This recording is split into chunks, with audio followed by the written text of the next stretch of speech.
Bom, boa noite a todos, sejam bem-vindos ao canal do YouTube da ABNEP Rio. Sou Giuseppe Pastura, presidente atual da associação.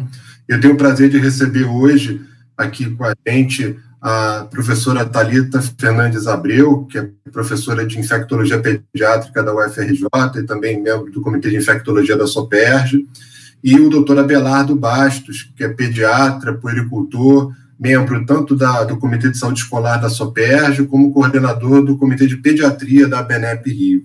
Então, sejam muito bem-vindos. Boa noite, Thalita. Boa noite, Abelardo. Um prazer receber vocês dois aqui. Boa noite, Giuseppe. Um prazer estar aqui. Quero agradecer o convite. Um prazer finalmente conhecer o Abelardo. E boa noite a todo mundo que está nos ouvindo hoje. Giuseppe, obrigado pela oportunidade. Também um grande prazer conhecer a Thalita, né? Já que nos falamos muito, mas sem ser ao vivo, né? Quer dizer, assim, visualizando, né? Um ao outro. Muito obrigado pela oportunidade. Então, assim, o assunto de hoje, a gente vai conversar sobre as questões referentes ao retorno às aulas. A segurança do retorno às aulas, que é uma questão que os pais têm trazido muito para a gente, perguntado seguro, se não é, se já é o momento ou não. A gente vai tentar conversar sobre as questões mais atuais sobre isso, o que a ciência está trazendo para a gente, o que tem embasamento científico sobre a segurança ou não do retorno às aulas das crianças. Nosso objetivo sempre é que as crianças retornem para a escola, que elas possam voltar a conviver com professores e seus colegas, porque isso é importantíssimo para o seu desenvolvimento, que é o maior interesse da ABNEP Rio, o interesse da sociedade de forma geral. Só que a gente precisa fazer isso com cautela, a gente precisa saber em que terreno a gente está pisando. E hoje aqui o objetivo dessa conversa é trazer mais experientes para debater sobre isso, a gente tentar entender se está na hora de voltar ou se não está, e o que caso volte, o que pode ser feito, enfim, debater isso. Eu vou começar fazendo algumas perguntas, o chat está aberto, com cautela, a gente precisa saber em que terreno. O chat está aberto também para perguntas da plateia. E eu vou começar fazendo algumas perguntas para os nossos dois especialistas. Vou começar pela professora Thalita, sempre ladies first, né? Começar pela... Com certeza. Em relação, assim, Thalita, se a gente for comparar a questão de sinais e sintomas de criança e de adulto, qual é a diferença quando eles são infectados?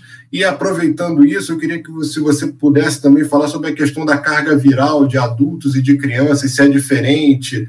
Enfim, você falasse um pouquinho sobre isso para a gente. No fundo, né, Giuseppe, a gente está falando de uma doença muito nova, né? Se a gente pensar que os primeiros casos aí foram descritos em dezembro, a gente não tem nem um ano de doença. E a quantidade de conhecimento acumulado é muito grande, mas ainda assim a gente tem uma quantidade imensa de informação que a gente não sabe e que é super frustrante.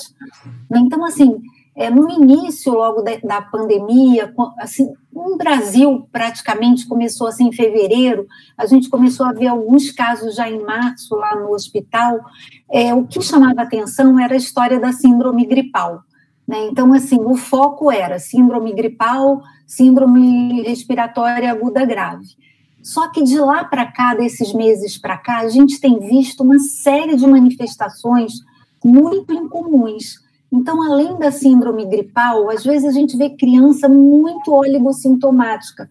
Por exemplo, o nosso primeiro caso no hospital foi um bebê de 1 mês e 7 dias que tinha um quadro parecido com uma bronquiolite leve. Ele ficou internado na emergência por 2 dias porque, justamente por causa da faixa etária, e evoluiu super bem, colheu o material, tinha um rinovírus e uma co-infecção por Covid. Ficamos todos desesperados, e o bebê ficou ótimo, foi para casa super bem. De lá para cá, o que a gente tem visto? Muito quadro gastrointestinal, vômito, diarreia, com febre ou sem febre, síndrome gripal sem febre. A gente teve também caso de encefalite viral com líquor alterado, com PCR multiplex negativo para outros agentes infecciosos e com PCR positivo para Covid. Agora também a questão da síndrome inflamatória multissistêmica, né, que simula o Kawasaki, que isso não está descrito tanto em adulto. Eu acho que o adulto tem muita inflamação, mas muito mais direcionado para outros quadros. E uma outra situação que a gente tem visto muito é piora do quadro de base. Por exemplo, um dos nossos meninos também que fechou o diagnóstico era uma criança que tinha varizes de esôfago, um hepatopata crônico, que piorou o quadro de base e tinha coriza, mais nada. E fechou o Covid também. Então, acho que o que muda em criança é que praticamente tudo é para a gente pensar em Covid. Né? A gente tem que esquecer aquela história, tem que ser síndrome gripal com febre. Não, a gente já viu vários casos sem febre, casos oligossintomáticos, a gente tem que estar atento sempre. E qual foi a segunda pergunta, José? A questão da carga viral.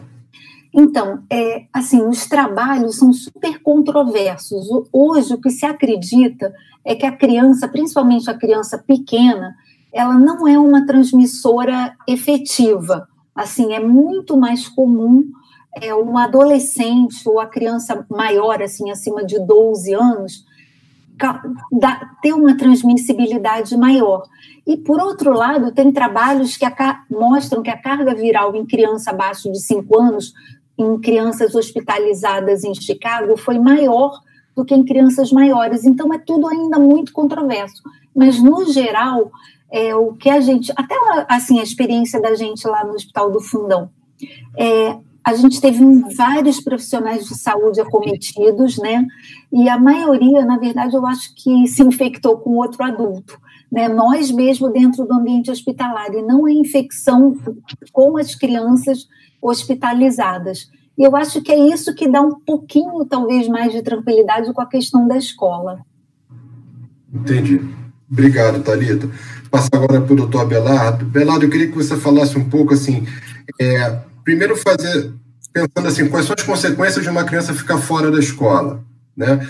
E se você pudesse fazer um panorama do que já tem sido visto fora do Brasil em relação ao retorno das crianças, por favor. Uhum. Bem, eu acho que o dano educacional tem sido robusto, né? Principalmente nas crianças menores, né? Na educação infantil, com reflexo significativo na educação infantil, e também nas crianças que já têm algum atraso no desenvolvimento, além das crianças com necessidades especiais. Quer dizer, isso aí foi muito impactante e carece de muita discussão e estruturação para que esse dano não se prolongue por muito tempo. Na verdade, as famílias tiveram que lidar sozinhas com múltiplos fatores, né? Subitamente, elas ficaram dentro de casa, isso eu falo para quem ficou em casa, naturalmente, né? Roupa, comida, toda a estruturação, o orçamento, o risco de desemprego, o suporte emocional para os filhos, né? Quando tem filho adolescente, então é outra, vamos dizer assim, outra faixa etária que demanda muita preocupação também, né? A perda do contato com os amigos, com os outros familiares também, isso causou uma impactação muito grande, né? E o despreparo, muitas vezes, até da própria família, quando você fala em ensino remoto, dessa família poder acompanhar a criança junto da escola. Isso passou a ser um estresse adicional para aqueles que tinham acesso à internet, porque a gente está falando de uma faixa da população em torno de 70%. O restante, infelizmente, não teve essa facilidade. Mas quem teve não tem sido uma coisa tranquila. Então, a situação social, comida, compra, lavar a compra, o distanciamento também, a manter esse distanciamento, a empregada morando em local de difícil acesso, com uma realidade totalmente diferente, quer dizer, houve aquela surpresa, né, como consequência, e nós temos lutado muito com uma coisa chamada infodemia, né, que são as notícias conflitantes, fake news, que não tranquilizam a população. Então, nós fomos, vamos dizer assim, sobrecarregados com um festival de notícias que não geravam nenhum tipo de otimismo, e sim de pavor. E as crianças sentiram isso também, entendeu? Ansiedade, angústia, alguns com a gula, outros com anorexia, e a atividade física restrita, isso foi uma coisa complexa. As crianças que eu venho assistindo agora, pós esse período inicial, muitas ganharam peso demais, porque elas estão em casa sem muita atividade. E tive também um grupo grande que ficou muito ansioso, que dorme mal, que acorda muito, e acidentes domésticos também, fraturas, entorses, traumatismos. Tive pelo menos 3 crianças que fizeram fratura dentro de casa, coisa normalmente do lado de fora, no campinho, na área externa, dentro de casa. Então, e passamos a ter outros problemas também, né? A violência doméstica, né? O risco de abuso, o cyberbullying, para quem tem... e essas perdas também têm impactado demais, perda de familiares, perda de parentes. Isso é uma coisa muito complicada. E essa infodemia também, ela gerou expectativas de medicamentos miraculosos, né, de tratamentos absurdos, frequentemente, vamos dizer assim, colocados na imprensa, e isso criou um clima ansiogênico, com um prejuízo significativo, principalmente para as crianças abaixo de 6 anos, entendeu? Então, é um trabalho agora grande, à medida que a gente puder intervir, se é que isso vai ser possível também, porque tem tantos fatores envolvidos, mas essa é uma faixa da população que merece muita atenção. Por exemplo, uma criança não pode deixar de brincar. O brincar é uma forma de aprender, é uma coisa da parte cognitiva da criança. Você tirar o brinquedo dessa criança, tirar a possibilidade dela se relacionar, é uma coisa absurda.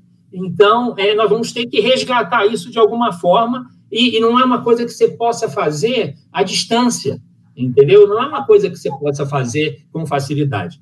A segunda pergunta é sobre... as experiências do exterior. Fora do Brasil, a gente também tem que ter uma noção dessa história porque a gente normalmente fica com aquela preocupação que lá fora é sempre muito melhor, né? Mas todos, como é uma doença nova, nós fomos, de alguma forma, nós estamos dentro desse contexto, nós não estamos diferentes deles. Claro que, por exemplo, a China foi a primeira que recuperou, vamos dizer assim, e iniciou a parte do escolar. Só que aconteceu o seguinte, ela começou com os meninos de 15 a 17 anos, porque lá tem um sistema semelhante ao nosso, tipo de Enem, de preparo para a universidade, e eles tiveram interesse de liberar primeiro os mais velhos, entendeu? E, claro que isso tudo, a gente fica querendo uma fórmula mágica de poder voltar e não voltar atrás. Isso não existe, essa perspectiva, em nenhum dos locais que eu pesquisei. Na Dinamarca, por exemplo, já foi o contrário. Primeiro foram os menores de 12 anos. Uhum. Na França, eles liberaram o pré-escolar para depois liberar o pessoal com mais idade. Mas tiveram dezenas de escolas contaminadas, principalmente os professores, e tiveram que voltar atrás. Quer dizer, isso é uma coisa que nós temos que ter em mente, que essa liberação não é uma coisa tranquila. Na Alemanha, por exemplo, eles têm algumas vantagens. Eles têm uma rede de transporte muito boa, eles não utilizam, não existe praticamente o transporte escolar, E mas eles começaram igualzinho à China, com os maiores de 15 anos, para tentar prepará-los também para o curso superior. Agora, uma coisa que eu achei interessante nisso tudo, que a gente fala daqui, e é um dado interessante, por exemplo, nos Estados Unidos, 50% dos escolares dependem de refeições ou de preço reduzido ou gratuitas.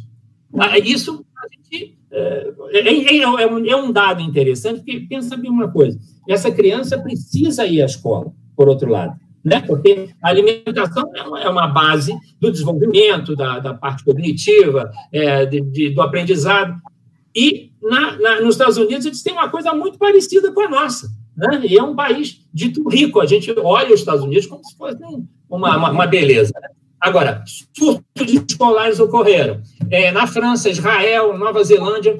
Hoje parece que a Nova Zelândia está voltando a ter um aumento do número de casos, só que naquela fase inicial, esse surto que eles tiveram não se estendeu à educação infantil, aos menores. E agora parece que está atingindo os menores. A Holanda, por outro lado, ela não teve máscara e não teve distanciamento social, mas tinha uma transmissão comunitária baixa. Agora, por isso, é uma coisa para se pesquisar, né? Agora, Taiwan, por exemplo, não fechou as escolas, entendeu? E Israel teve um comportamento que eu tenho muita preocupação, que é muito parecido o modelo deles com classes lotadas. A gente tem uma média de 30, 40 alunos aqui, dos mais velhos. Então, isso é uma coisa que... como é que você vai conseguir dividir uma turma de 40 alunos? Em quantas turmas ela vai ter que ser dividida e qual o espaçamento entre esses alunos, que deve ser de 2 metros e 4 metros quadrados, né? Como é que você vai estabelecer isso? Em quantas turmas? Então, eles já estão pensando na possibilidade de ser sábado, de acabarem qualquer férias. Isso é um sofrimento, entendeu? Agora, nós precisamos mexer em toda uma estrutura. Eu acho que é uma oportunidade, sinceramente, ímpar para a educação e para a saúde, para a gente repensar esses valores, resgatar isso, porque muita coisa vai precisar ser feita para que dê certo, né? Então, para mostrar, eu quis fazer eu achei interessante citar esses dados lá de fora, porque o que acontece? A gente está sempre achando que o vizinho é muito melhor do que o nosso, né? No nosso... Não não. Numa hora dessa, isso é uma pandemia, ninguém conhece bem essa patologia, é uma novidade, né? A transmissão, né? Assim como a Thalita fala, das crianças, houve uma contaminação dos professores muito grande. Então, essa contaminação foi a partir do momento que eles liberaram os pequenos, né, os da educação infantil, que, naturalmente, precisam mais do que todos, né, porque nós temos as pontas, né? A educação infantil, ela é tão importante quanto quem está lá pronto estudando para o Enem, entendeu? Isso, no meu entender. Na realidade, né, Abelardo, é tão difícil, são muitas dúvidas. E, no fundo, talvez a chave da questão seja o que você falou, da baixa transmissibilidade comunitária, né? Então, assim, essa coisa de ser, não sei, assim, a gente olhando pensa, poxa, talvez a criança menor entrando deva ser pior, porque ela precisa de mais cuidado, não vai respeitar realmente o distanciamento, mas talvez essas crianças tenham uma infectividade menor do que as crianças mais velhas e os adolescentes. E ainda tem os pais que trabalham, né? Pois é, exatamente. Então, assim, às vezes, para essas crianças pequenas que não tem como ter acesso à internet, a tudo online, né, a questão presencial seja prioritária mesmo. E eu acho que o Brasil, do jeito que ele está hoje, assim, com situações tão diferentes em cada estado e até, às vezes, dentro do mesmo estado, a gente vai ter que adaptar para cada município. Não dá para fazer uma regra nacional. Sei lá, daqui a um mês todas as escolas vão abrir. A gente tem locais em que a situação está mais confortável e outros que a coisa está muito complicada, né? É verdade, é verdade. Thalita, uma questão que surgiu aqui no chat e que é uma preocupação frequente de pais, é assim, o risco de uma criança transmitir para outra, de acordo com a idade, né?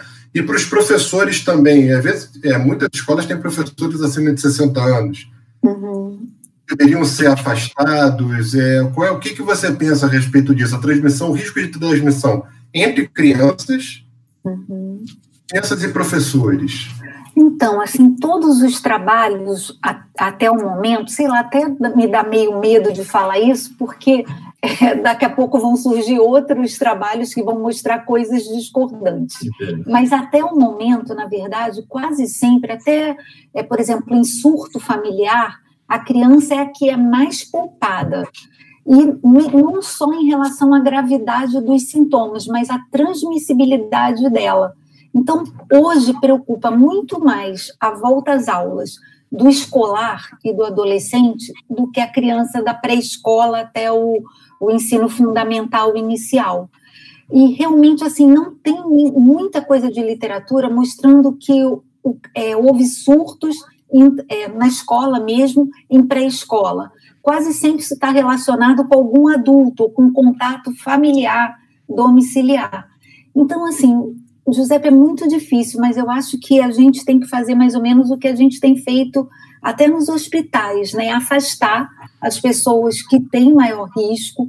Então, assim, se tem acima de 65 anos, afastar, ou independente da idade, se elas tenham alguma comorbidade, uso imunossupressor. Acho que esses professores vão ser aqueles que, por exemplo, podem estar trabalhando online.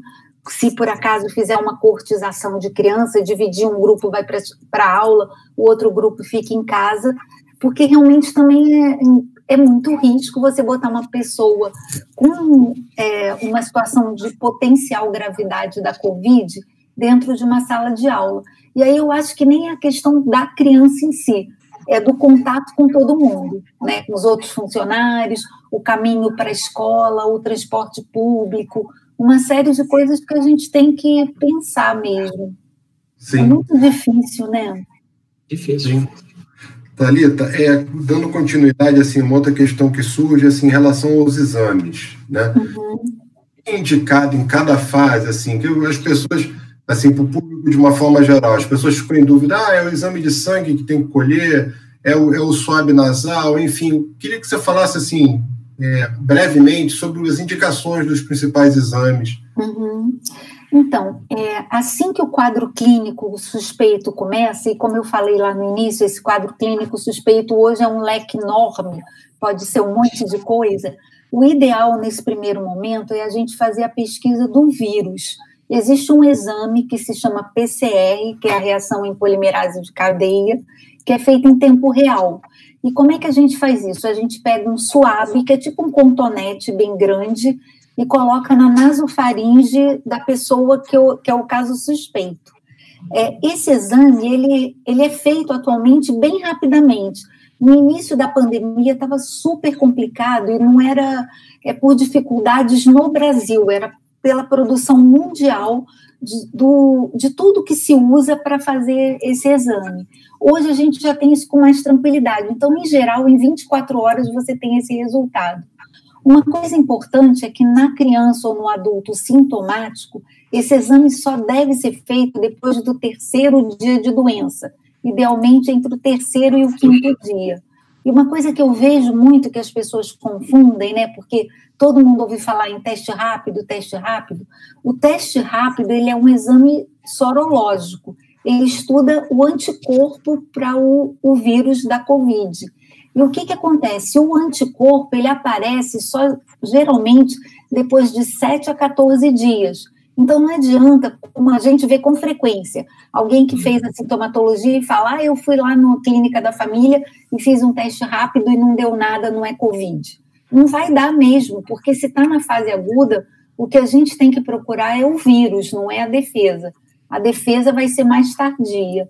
E essa defesa eu posso procurar de 2 maneiras, ou usando o teste rápido, ou usando o exame sorológico comum, que é feito com coleta de sangue, e que é feito nos laboratórios todos, e o resultado aí demora, às vezes, uns 2, 3 dias, e que ele, na maioria das vezes, vai me indicar que eu tive contato com o vírus, né? Então, assim, não adianta tentar fazer esse exame nessa fase de primeira semana de doença. Isso mais confunde que ajuda. Sim, sim.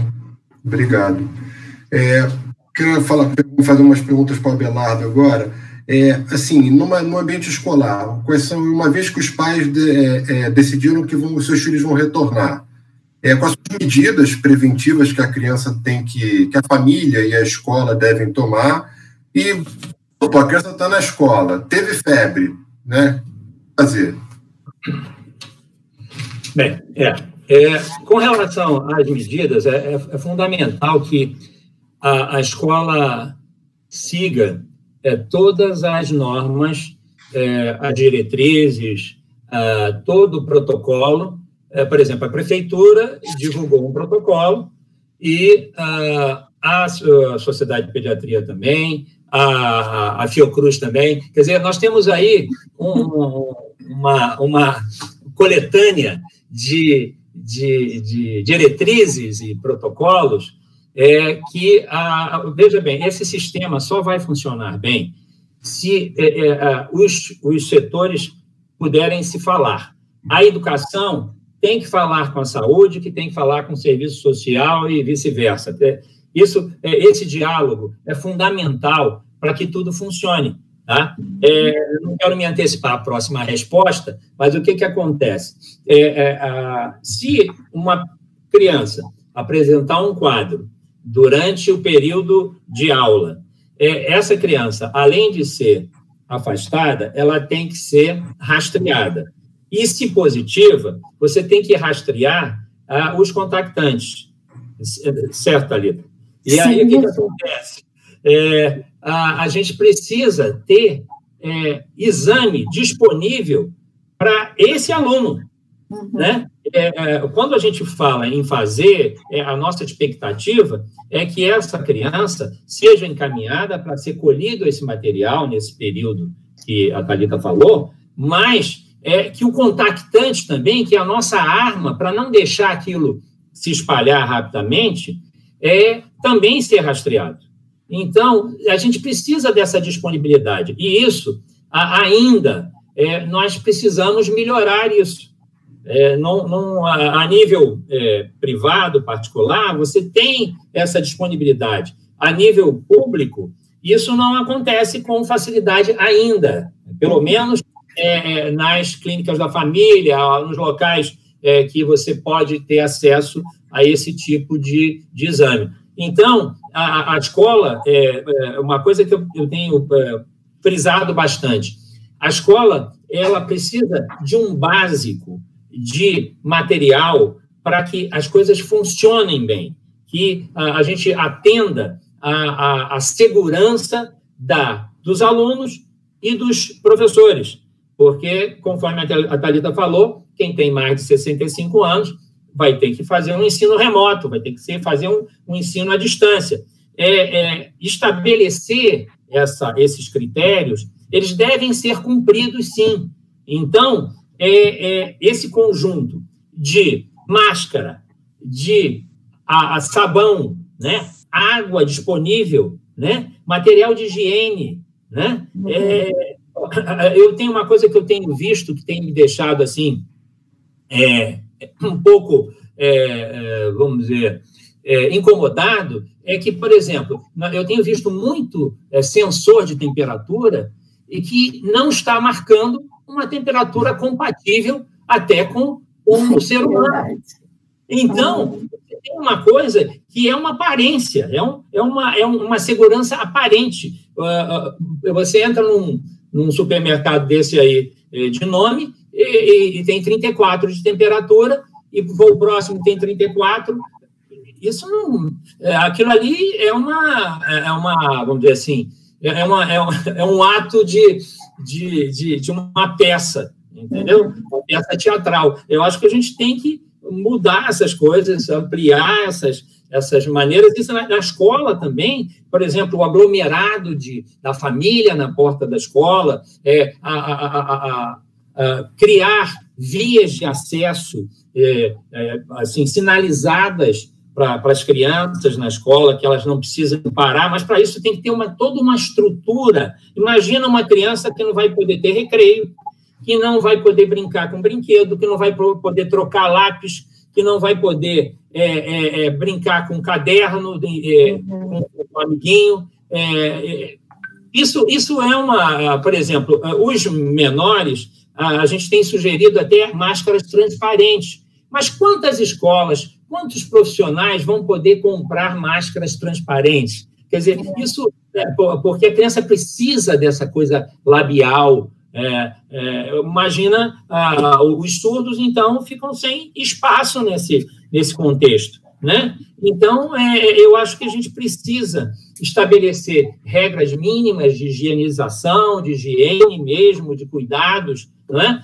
Uma coisa que é impactante para a gente é o transporte público, que muitas vezes não é comum em alguns outros países desenvolvidos. O nosso transporte deixa muito a desejar. O transporte é um meio de contaminação, de falta de higiene, sem máscara. É uma coisa impressionante. Isso, o que adianta essa criança chegar na escola, lavar a mão na hora que chega, lavar a mão na hora que sai, trocar a máscara a cada 3 horas e depois pegar um BRT daquele jeito de volta para casa ou no caminho para a escola? Entendeu? Quer dizer, e essas coisas, esse conjunto é que vai fazer efetivamente o sucesso de todo o sistema. Mas, para isso, a gente vai precisar equipar, estruturar as escolas, conscientizar a população, que uma coisa que me preocupa bastante todo mundo é até onde a família está realmente vestindo a camisa da prevenção. A gente tem visto a praia cheia, a gente tem visto ficar separando aquilo na praia, como eu soube que vão separar, aquilo é mais vamos dizer assim, um gasto que, sinceramente, eu quero ver se aquilo realmente, efetivamente, vai poder funcionar e se aquilo vai adiantar tanto em termos de distanciamento, quando a pessoa sai dali para ir tomar um suco, alguma coisa fora da areia, ou na própria areia mesmo, né? Então, eu acho que a gente precisa amadurecer, a gente precisa pensar no outro, né? Tem que ter um espírito de solidariedade, de preocupação, e eu não estou vendo isso. Eu por enquanto, não estou desanimado, pelo contrário, eu acho que a gente tem que divulgar e falar e insistir, porque... e eu acho até que a criança ela é capaz de ter uma adaptação boa com relação com a insistência, de uma forma cordial, com afeto, ela vai aceitando a máscara.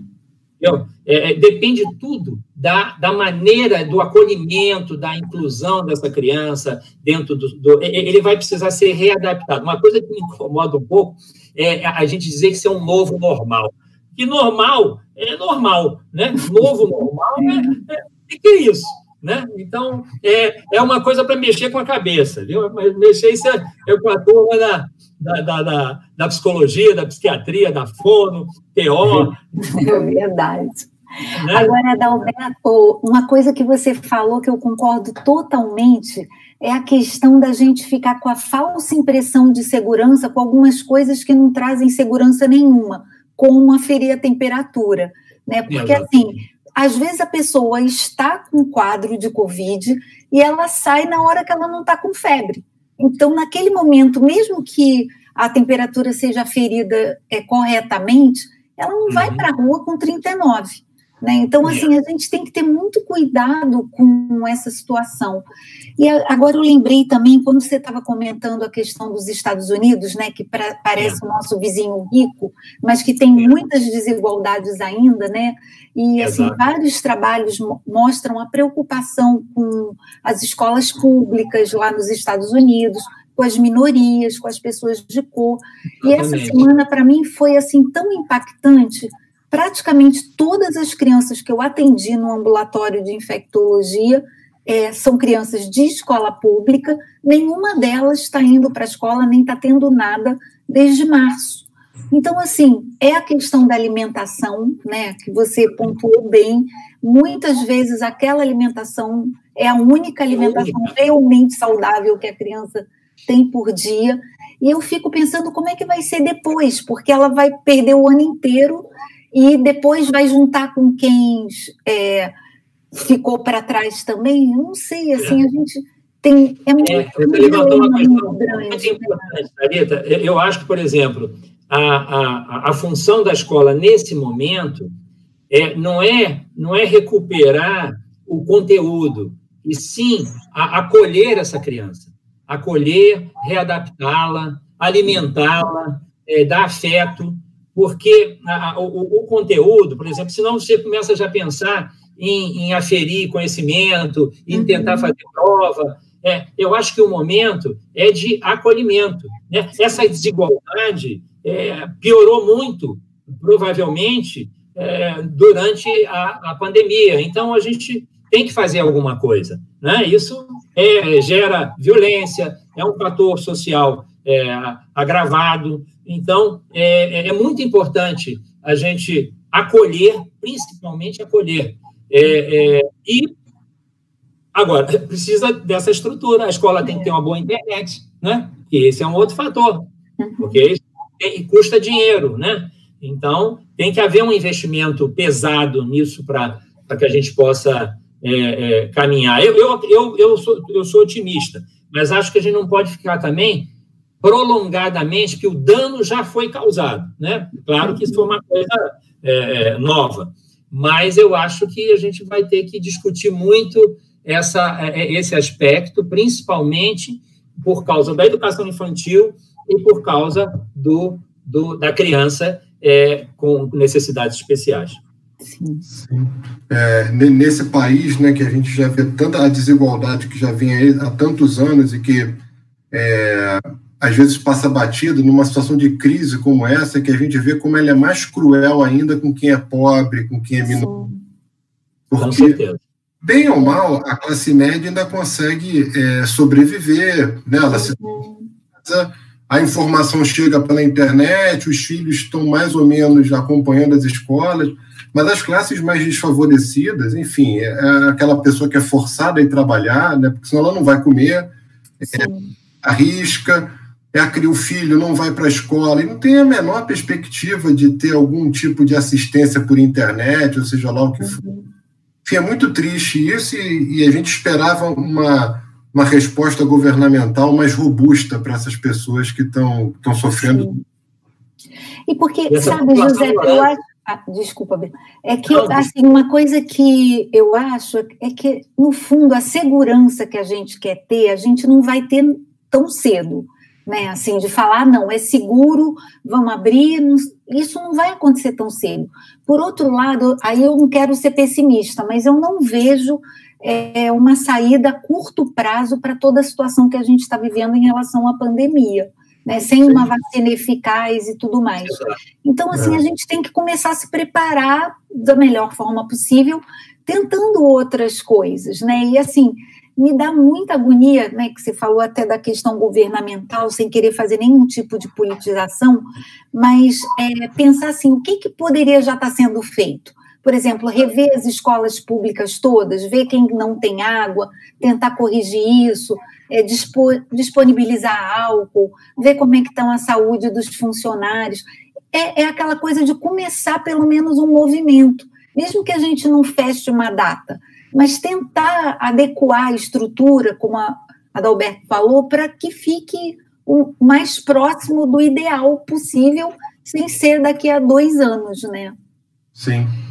Eu tive notícia de uma diretora de uma escola pública, hoje, que elas estavam fazendo o preparo, chamando os funcionários, aquela coisa, mas a escola está sem água, o material não chegou de estruturação, e como é que você pode fazer algum treinamento, pode fazer alguma perspectiva, alguma expectativa com relação a isso.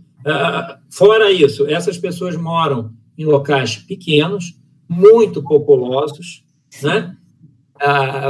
6, 8, 10 pessoas em 20 metros quadrados. Quer dizer, isso alimenta um sistema extremamente nocivo de favorecimento para o vírus, né? Então, a gente tem essa desigualdade apareceu mais, naturalmente, durante a pandemia, e vai necessitar realmente de muito investimento, né? Por isso que eu falei que a educação tem que falar com a saúde e fala com o serviço social também, entre outros, né? E a gente não... Isso, apesar de a gente ter a maior rede de saúde do país, né? Porque a gente já foi capital, essa coisa toda, essa interlocução, essa comunicação, ela não é assim, frequente, ela não é das melhores, né? Eu não sei, aliás, aonde é que ela é maravilhosa, mas, de qualquer forma, a nossa também não é a melhor de todas. A Thalita já começou a introduzir um assunto que eu queria que ela explorasse um pouquinho mais. Thalita, primeiro, assim, em relação a medicamentos que possam existir a infecção pelo coronavírus, e eu queria que você fizesse rapidamente desse uma perspectiva em relação às vacinas. Estão chegando, não estão? Está próximo, não está? Enfim, queria que você falasse rapidamente sobre essas duas questões.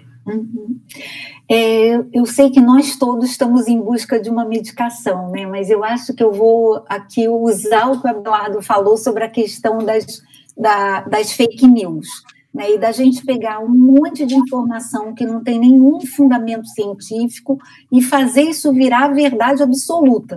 E a gente não sabe nem de onde isso veio, né? Então, assim, deve ter, sei lá, talvez um mês que nós combinamos lá no hospital, com todos os residentes da DIP, a gente dividiu todos os remédios que foram falados em algum momento da pandemia, e foi muito frustrante. Cada um estudou, assim, profundamente um tema, e a gente sentou junto, bom, vamos ver esse, aquele.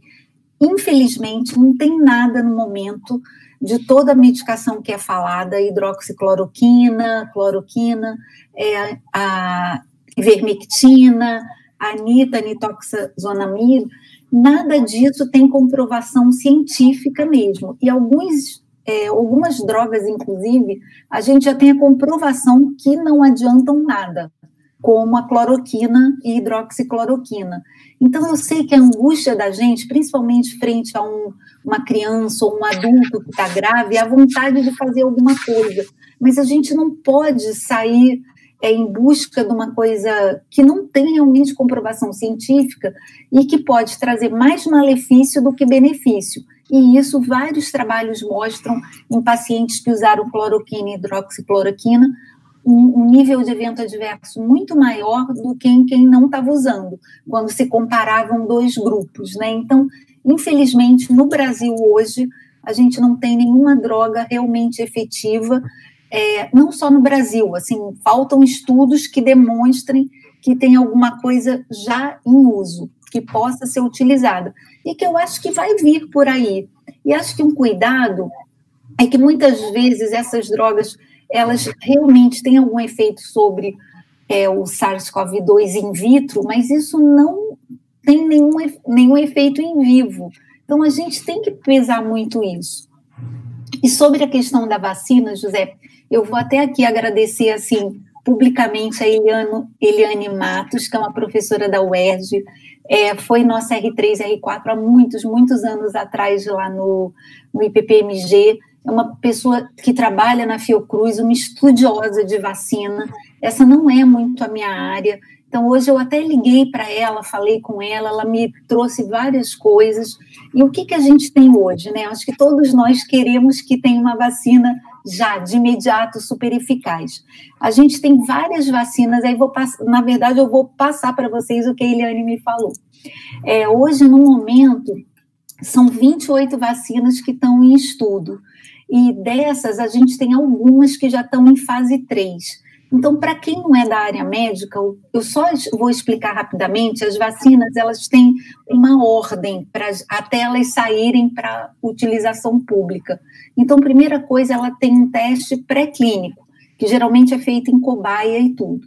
Depois tem a fase 1, onde um número pequeno de pessoas é testada, e, na verdade, essa fase inicial aí é mais de segurança mesmo, e às vezes de analisar a dose. Depois é a fase 2, que é um número um pouco maior, assim, centenas de pessoas que tomam a vacina, de novo, para estudar a segurança e tudo mais. E aí, só aí, se começam os estudos de fase 3, que são estudos com uma população grande. Então, tem algumas dessas vacinas que hoje já estão, né, em estudos de fase 3, a ideia é testar 30 mil pessoas ou mais. Um grupo recebe a vacina e um grupo recebe o placebo. Quer dizer, alguma coisa que lembra a vacina, mas não é a vacina, e que nem a pessoa sabe o que ela tomou e nem o pesquisador sabe. E depois essa população é avaliada e vai se vendo quem teve a Covid ou não, né? Se a vacina protegeu, ela foi eficaz ou não foi. Então, assim, hoje a gente ainda não tem nada mesmo fechado em relação às vacinas em estudo. Elas estão em estudo. E a gente espera muito que elas já estejam presentes assim, para uso clínico no primeiro semestre de 2021. Mas, normalmente, sem essa situação de urgência que a gente está agora, uma liberação de vacina demora muitos e muitos anos. Então, hoje está uma corrida para se fazer uma vacina segura e eficaz num tempo mais curto. Mas, realmente, eu acho que antes do ano que vem, dificilmente sai. E com relação à vacina russa, né, que agora está na mídia, essa história toda, essa vacina, na verdade, ela nem começou os estudos de fase 3. Então, assim, eu acho que é muito intempestivo a gente sair falando, a vacina já vai ser utilizada e tudo, quando a gente sequer tem um estudo mais amplo, que aí não avalia só a segurança, ele avalia também os efeitos adversos que às vezes vão surgir numa população maior e que só vão aparecer quando a gente tiver um número de pessoas muito grande vacinando. Então, assim, sem querer ser pessimista, acho que não tem nada novo para esse ano ainda. Sim, obrigado, Thalita. O tempo está acabando, mas ainda tem tempo para uma pergunta para o Abelardo. Abelardo, uma questão que volta e meia surge, a questão que você já andou falando um pouquinho, só queria que você falasse um pouco mais sobre as crianças com necessidades especiais e também as crianças que moram com familiares de risco, né, que é uma preocupação que as famílias têm. Vou mandar meu filho para a escola, mas em casa tem um avôzinho, uma avózinha, uma pessoa mais idosa. Enfim, como é que funciona as duas situações? Criança com necessidade especial e que moram, aí pode ser uma criança sem necessidade especial, mas que mora com um familiar de risco, enfim. Uhum. Olha, a família tem um papel importante, né? Principalmente uma família que tem uma criança com necessidades especiais, ela já vem enfrentando uma via crucis, né? Para estimulação, para acompanhamento, isso na área pública. E aí, o que acontece? O risco dos danos é muito maior nessa criança do que propriamente a criança que não tem problema. Então, a palavra-chave aí é o acolhimento, né? A inclusão dessa criança, e, naturalmente, é uma discussão ampla, porque essa criança não vai poder presencialmente estar na escola nesse momento pelo risco das complicações caso ela venha contrair o Covid. Então, é uma discussão que precisa do serviço social, precisa do serviço de saúde, para poder, de alguma forma, dar algum suporte para essa família, para que... eu acho que até a gente poderia ter essa estrutura que fosse, vamos dizer assim... Eles têm alguns projetos, até eu queria dividir isso com todos, alguns projetos que estão levantando perspectivas de áreas públicas, jardins, tipo áreas assim, verdes, né? Mas aí depende do clima, para se fazer ali reuniões voltadas para esse tipo de de criança com necessidades especiais, para poder tentar, num ambiente aberto, que a chance seria menor, mas aí teria que ser em grupos pequenos, porque aí você também tem o risco da aglomeração e dos curiosos,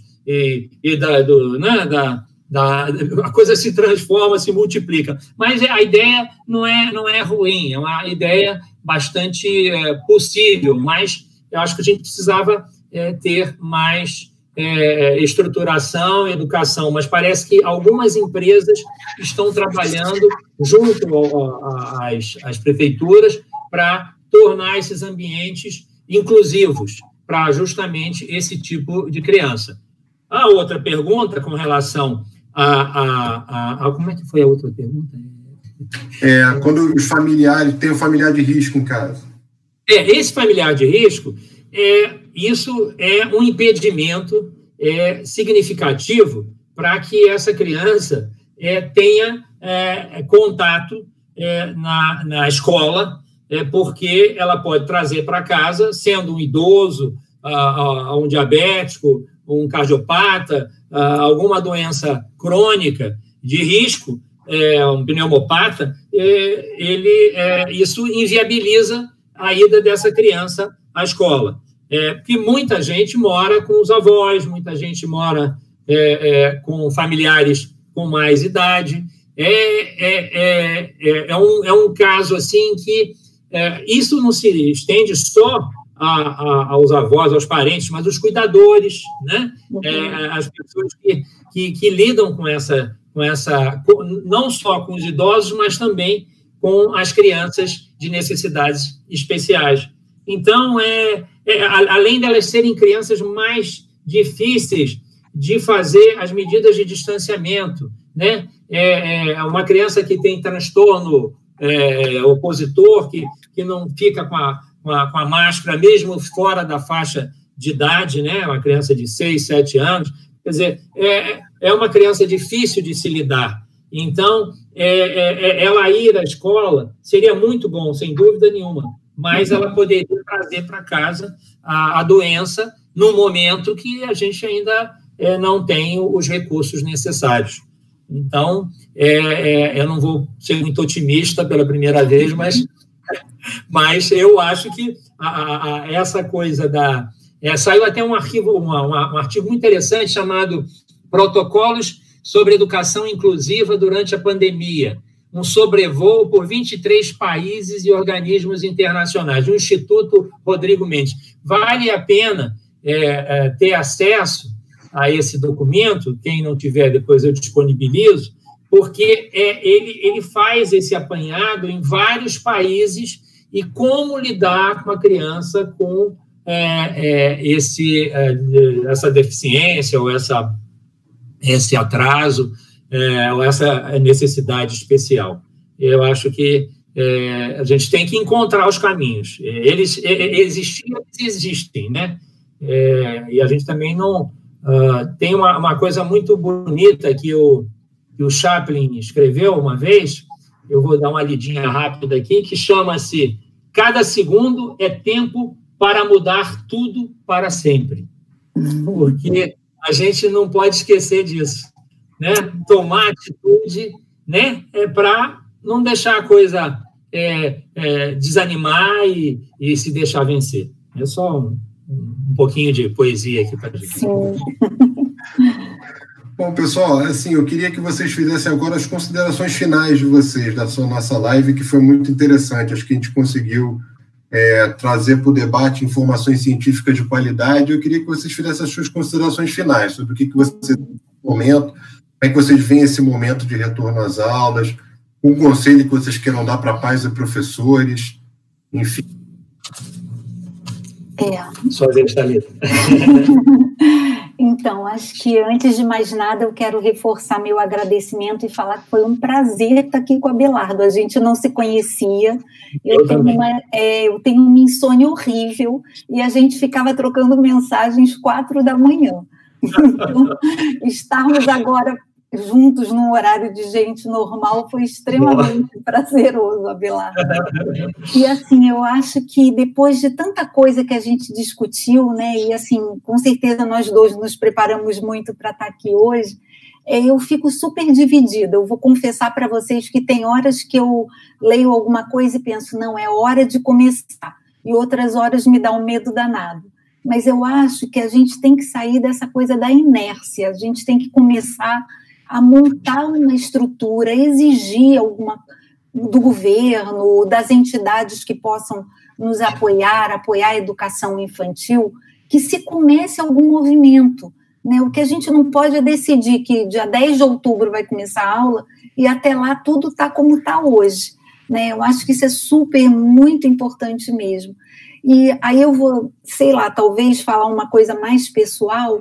Eu acho que a gente tem que ter muito cuidado com a questão do medo, né? Eu acho que hoje o medo da Covid, com certeza vários de nós perdemos amigos, principalmente aí na área da saúde, né, que a gente está mais sob risco mesmo, perdemos pessoas queridas, ouvimos pessoas queridas adoecerem, mas a gente tem que tentar manter o racional, né? Não entrar nessa coisa de tomar remédio que não tem comprovação científica, usar vacina que não tem ainda trabalho seguro, né? Procurar, assim, não deixar o medo paralisar a gente. E essa ansiedade, esse medo bom, ajudar a gente a trabalhar para que as coisas melhorem realmente mais rápido e definitivamente dentro das possibilidades que a gente tem no mundo de hoje. E acho que, só finalizando, lembrei de uma coisa que o Abelardo falou, a questão de ser solidário, né? Eu acho que essa pandemia, acho que trouxe muito isso. Eu tenho visto muitas pessoas trabalhando para o bem comum, né? Eu acho que isso, se a gente conseguir manter, já vai ter valido para alguma coisa. Assim, só complementando o que você falou, Thalita, acho que nunca ficou tão evidente a desigualdade nesse país, né? Assim, o sofrimento que as pessoas mais desfavorecidas já tinham, como isso foi amplificado por causa dessa pandemia. Se alguém nunca tinha parado para prestar atenção, não prestar atenção, agora eu não sei quando é que vai prestar. Sim. Sim, tanto em termos de saúde como educação. Os dois, assim, quem já era desfavorecido, agora piorou demais. Quem contribuiu para isso melhorar, né? Abelardo, por favor. Olha, eu queria agradecer ao José pela oportunidade de conhecer a Thalita, que foi uma simpatia, né? E a gente ficou durante a madrugada trocando mensagens sem se ver, né? E foi muito bom. E era muito atarefada também, então foi uma experiência fantástica, é uma pessoa muito especial. E eu queria falar o seguinte, eu sou muito, tenho essa característica, à medida que eu fui vendo que a pandemia prosseguia, né, e as pessoas estavam sofrendo. Agora a gente já está na fase da ansiedade, né? As pessoas, apesar do sofrimento permanecer, está todo mundo muito mais intolerante, muito mais ansioso, essa coisa toda. E eu acho que é fundamental o acolhimento, a inclusão, esse trabalho conjunto da educação, da saúde, do serviço social. Eu acho que tem muitas empresas, conforme a Thalita falou, fazendo um trabalho significativo. É muito importante a gente olhar o outro, né? Olhar para o lado, ter consciência das suas atitudes em prol do coletivo, né? E tentar ser solidário mesmo. Eu acho que não é ser piegas, mas por exemplo, eu tenho procurado fazer tudo. Aqui em casa eu tenho um abacateiro. O que eu dei de abacate nessa pandemia, ele, esse ano, acho que ele foi abençoado. Ele deu mais de 100 abacates.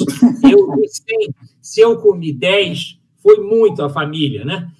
O que eu distribuí de abacate, eu acho que a gente tem que dar o que pode e ajudar da melhor maneira. Eu acho que isso nos torna mais humanos. A gente está precisando dessa humanidade, sem ser candidato a nada, entendeu? Sim. A gente precisa da ética, né? Tem tanto recurso disponível que apareceu e, de repente, hoje eu vi uma cena que eu fiquei arrasado, a desconstrução dos hospitais. Como é que pode, né? Então, eu acho que a gente tem que, o seu pediatra vai no serviço de saúde, vai para a escola e entra em contato com a direção da escola, com o professor. Eu acho que essa rede, não obrigatoriamente você tem que ser exposto, mas você tem que fazer contato e, do outro lado da linha, tem que ter um humano para atender a sua ligação, entendeu? Isso que eu queria deixar de recado. E estamos aí, através da BNEP, através da pediatria, com pessoas como a Thalita, que está ali diretamente trabalhando.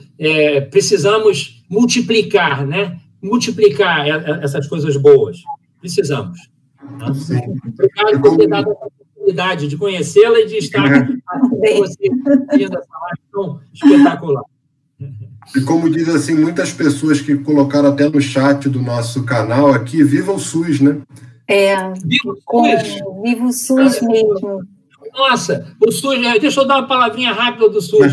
O SUS, ninguém no mundo teve coragem, num país com mais de 100 milhões de habitantes, de criar um sistema de saúde que atenda 75% da população. E no Nordeste, ela passa de 85%. Ninguém teve essa coragem no mundo. Nem um sistema, o NHS, que é o sistema inglês de saúde. Então, isso a gente tem que cada vez valorizar mais, entendeu? Então, não resistir, falou. Não, e é um orgulho estar nesse grupo, né, que trabalha no SUS, uma coisa que a gente acredita de verdade, né? Vestir a camisa. Tá bom, pessoal, assim, muito obrigado, Thalita, muito obrigado, Abelardo, vocês contribuíram demais para o debate científico a respeito do coronavírus. Muito obrigado de verdade. Obrigada, José, pela oportunidade. Nada.